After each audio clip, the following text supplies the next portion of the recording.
Olá. Escândalos. Se a vossa mão é motivo de escândalo, cortai-a. Este é o subtítulo que está contido no capítulo 8 do Evangelho segundo o Espiritismo. Bem-aventurados os que têm puro o coração. Para falar de escândalo,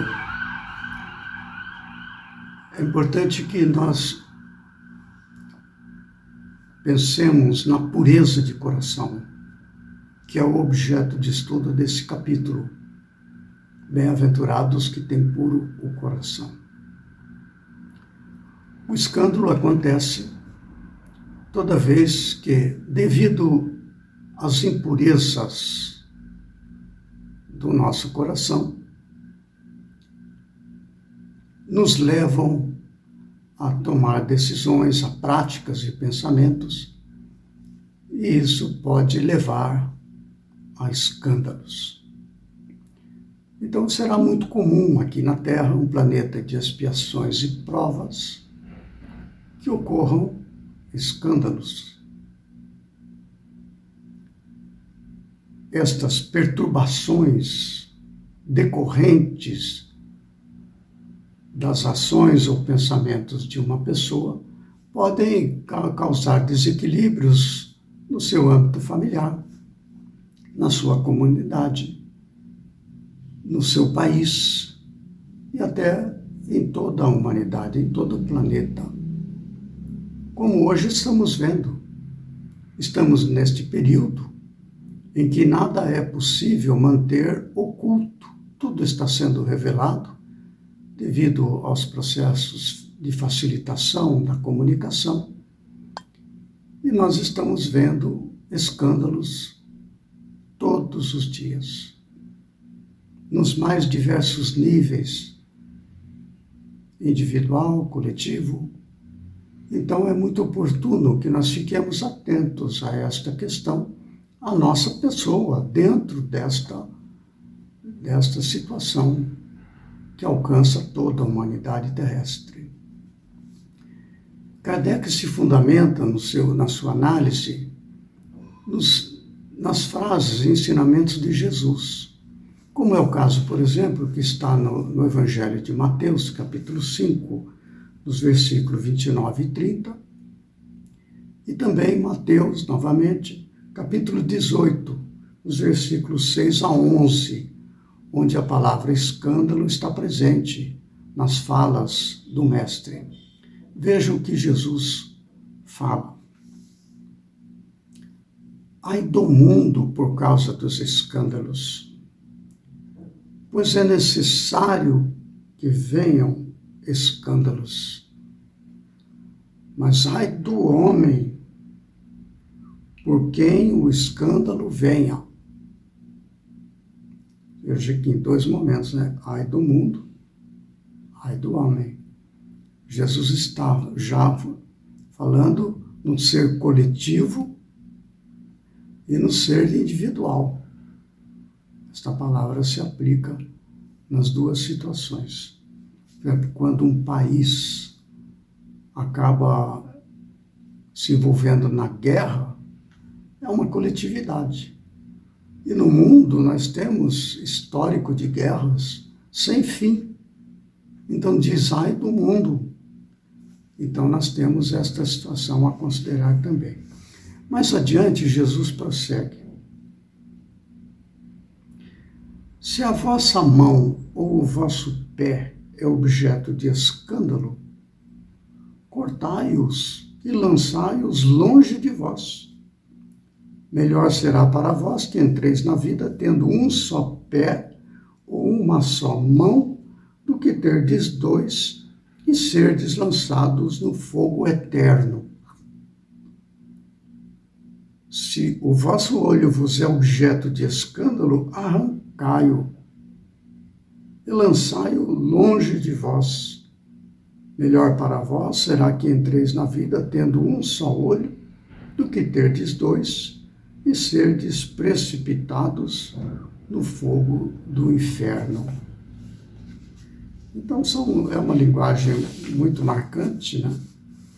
Em que Jesus apresenta para nos alertar para o cuidado desta situação, pelas suas implicações, como Kardec vai comentar na sequência.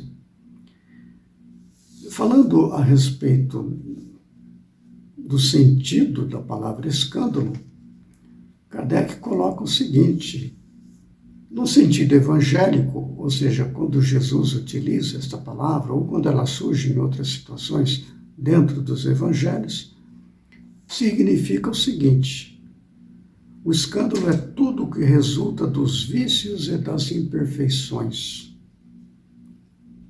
Toda reação má de um indivíduo para outro, com ou sem repercussão. O escândalo, neste caso, é o resultado efetivo do mal moral. Veja que o Kardec utiliza a palavra repercussão. Aquilo que nós observamos no nosso dia a dia, né? Na comunidade humana que está aí na televisão, está na internet, em toda parte, na vida das pessoas, do nosso convívio, o escândalo é considerado mais por aquilo que a gente consegue perceber e que causa, assim, um certo espanto, né? Causa uma indignação, causa uma situação de julgamento. É aquilo que nós vemos. Mas aqui a palavra, conforme está nos evangelhos, alcança muito mais. Não só aquilo que tem repercussão, que nós vemos no cotidiano, mas naquilo que não vemos também é escândalo, sem repercussão. Nós comentamos no vídeo passado a respeito dos pecados por pensamento, o adultério. O adultério, conforme é relatado no caso da mulher que foi trazida diante de Jesus, é aquilo que tem repercussão. Mas nós comentamos os pecados por pensamentos, que a força do pensamento, através da vontade, podem realmente causar danos a outras pessoas. Isto aí é um escândalo também. O escândalo está, aquele escândalo com repercussão, né? Está dentro da concepção de quem observa, de quem julga. Veja só que, para os judeus, Jesus foi um escândalo. Então, dentro da concepção dos judeus, aquilo que Jesus apresentava nas suas curas, no seu evangelho, nos seus ensinos, causava uma perturbação, causava um desequilíbrio, e era preciso, então, cessar esse desequilíbrio, levar aquele desequilíbrio à serenidade de antes. É como que Jesus chegando fosse sobre um lago plácido, sem ondulações, se jogasse uma grande pedra, causando ondas enormes que se espalham por todo o lago, que seria as pessoas no seu ajuste, na sua comunidade da vida social. Então, o escândalo tem toda essa conotação de relatividade quando é o caso de repercussão. Quando é o caso de sem repercussão, isso acontece apenas no plano do espírito, da nossa, no julgamento das consciências, né? Kardec, então, analisa as frases de Jesus e diz assim: como que ele analisa a frase de Jesus? É necessário que o escândalo venha. Então ele fala: porque estando em expiação na terra, os homens se punem a si mesmos pelo contato de seus vícios, cujas primeiras vítimas são eles próprios, e cujos inconvenientes acabam por compreender. É interessante porque Deus permite que estas coisas aconteçam para que justamente estes desequilíbrios provocados por alguém, que nós chamamos de escândalo, sirva de prova ou de expiação para outros espíritos. Então Deus tira do mal, ele tira o bem. Prosseguindo, ele comenta o seguinte: se Deus precisa do mal para provocar o bem, então o mal sempre vai existir num determinado planeta. Não é porque se uma pessoa fez o mal, ela tem que receber o mal de outra pessoa para se redimir. Mas não é assim que acontece. Porque uma humanidade, com o passar do tempo, nessas experiências, vai evoluindo. E os escândalos vão diminuindo também. Porque as pessoas vão se ajustando às leis de Deus. Um planeta vai chegar num ponto em que não haverá mais escândalo. Mas e aqueles espíritos que ainda não se redimiram? Acontece que Deus cria incessantemente. Se há planetas, humanidades, que evoluem e não ocorre mais essa situação, há outros primitivos, porque Deus criando incessantemente, há planetas, há humanidades em diferentes graus evolutivos. Então, se num planeta há espíritos que necessitam desse tipo de prova, desse tipo de expiação, eles são levados para planetas onde isso ocorre. Não é? Kardec comenta da seguinte maneira esta situação. Suponhamos que a humanidade se transforme e passe a ser constituída de homens de bem. Nenhum pensará em fazer mal ao seu próximo, e todos serão ditosos por serem bons. Tal a condição dos mundos elevados, onde já o mal foi banido. Tal virá a ser a da Terra quando houver progredido bastante. No entanto, ao mesmo tempo que alguns mundos se adiantam, outros se formam, povoados de espíritos primitivos, e que, além disso, servem de habitação, de exílio, de estância expiatória a espíritos imperfeitos, rebeldes, obstinados no mal, expulsos de mundos que se tornaram felizes. Então veja a clareza com que Kardec esclarece a situação. Uma outra frase de Jesus que ele analisa. Mas ai daquele por quem o escândalo venha. Por que razão isso?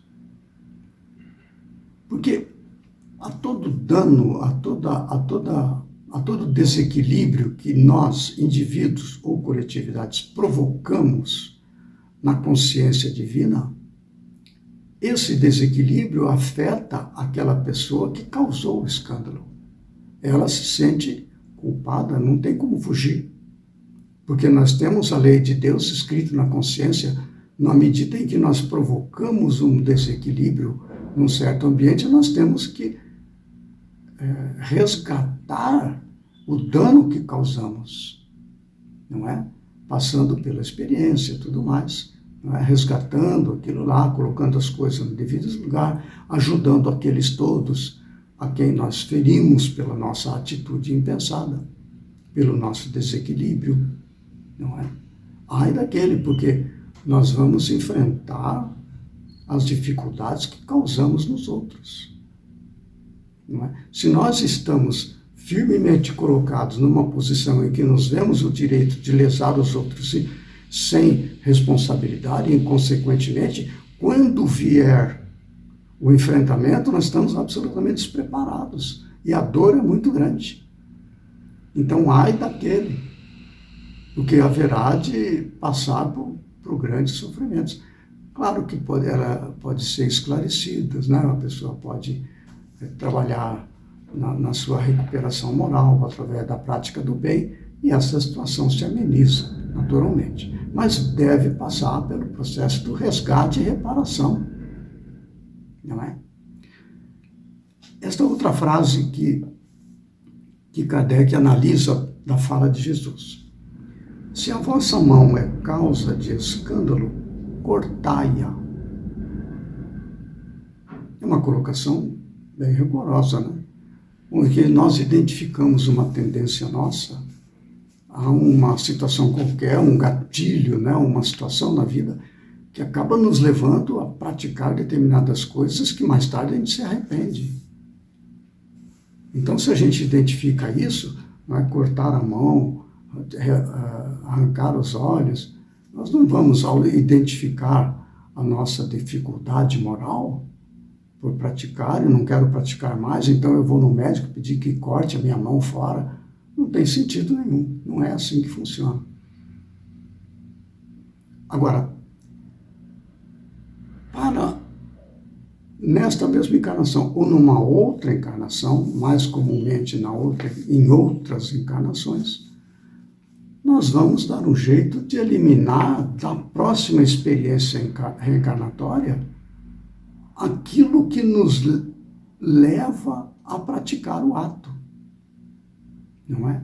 E às vezes, então, é que nós reencarnamos com alguma deficiência física, com alguma deficiência psíquica, com alguma deficiência mental, para que, nestas circunstâncias impeditivas, a gente não venha a repetir o gesto.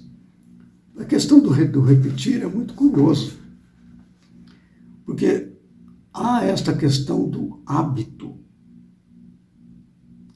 Quando nós pensamos em alguma coisa, nós acabamos gerando uma matriz mental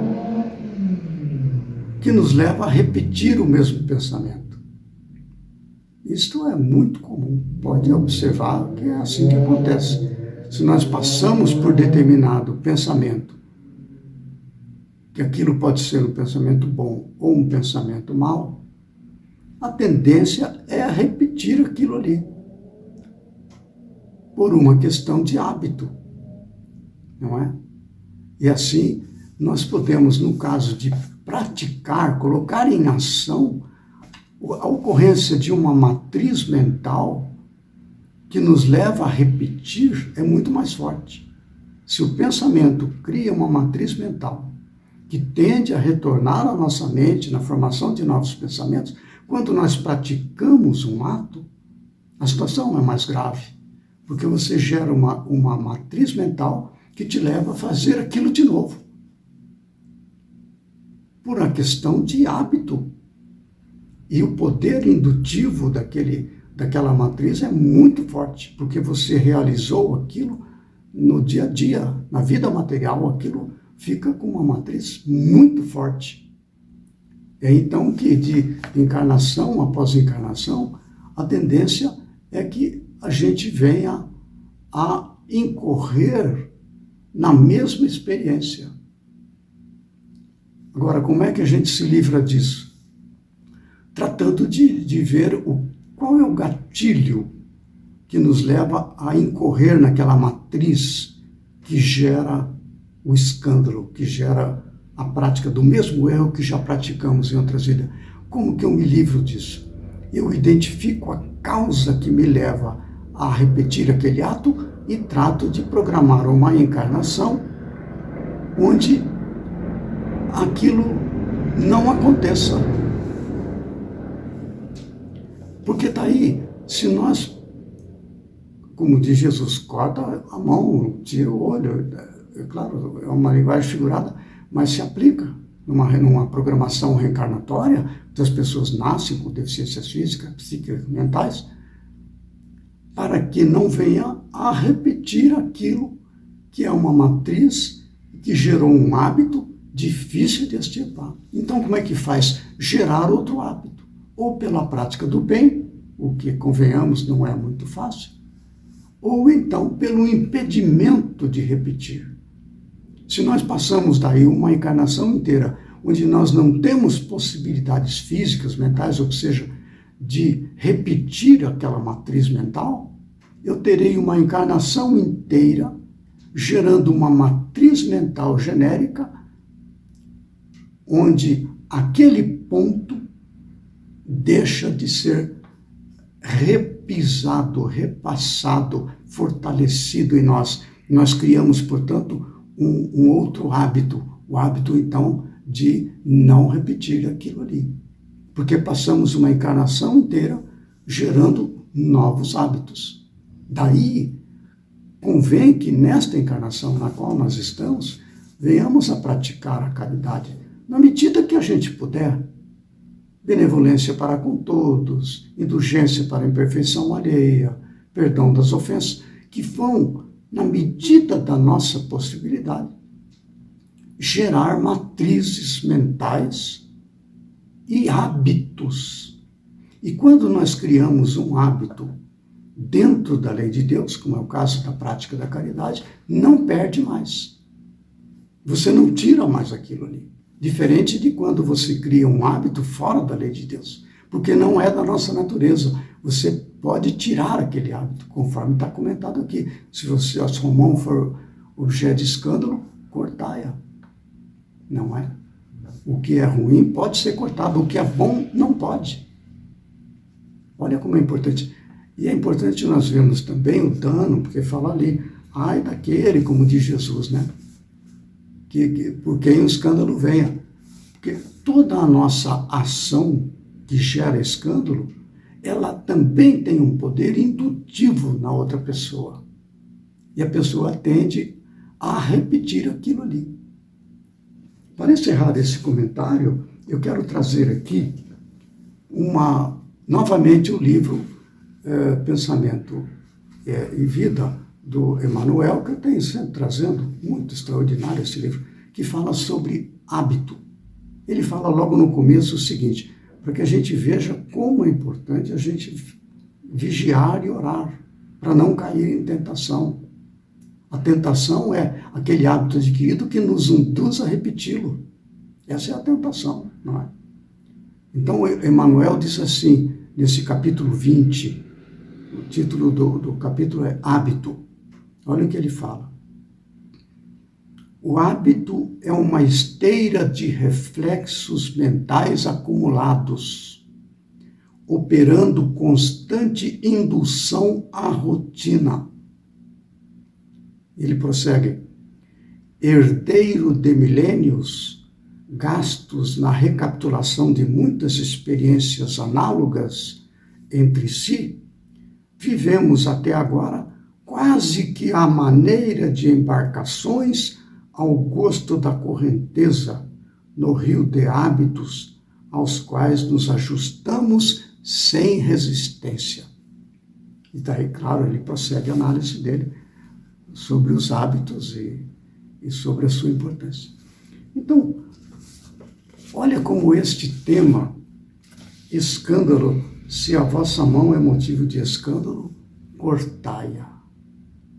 Não é? O alcance do entendimento disso como nos ajuda. Ai do mundo por causa dos escândalos, pois é necessário que venha escândalo, mas ai do homem por quem o escândalo venha. Então fica por aqui a reflexão sobre o tema e no próximo vídeo nós vamos examinar algumas instruções dos Espíritos que tratam da mesma questão, não é? Do capítulo que é bem-aventurados os que têm puro o coração. Até lá então, e fiquemos com Deus.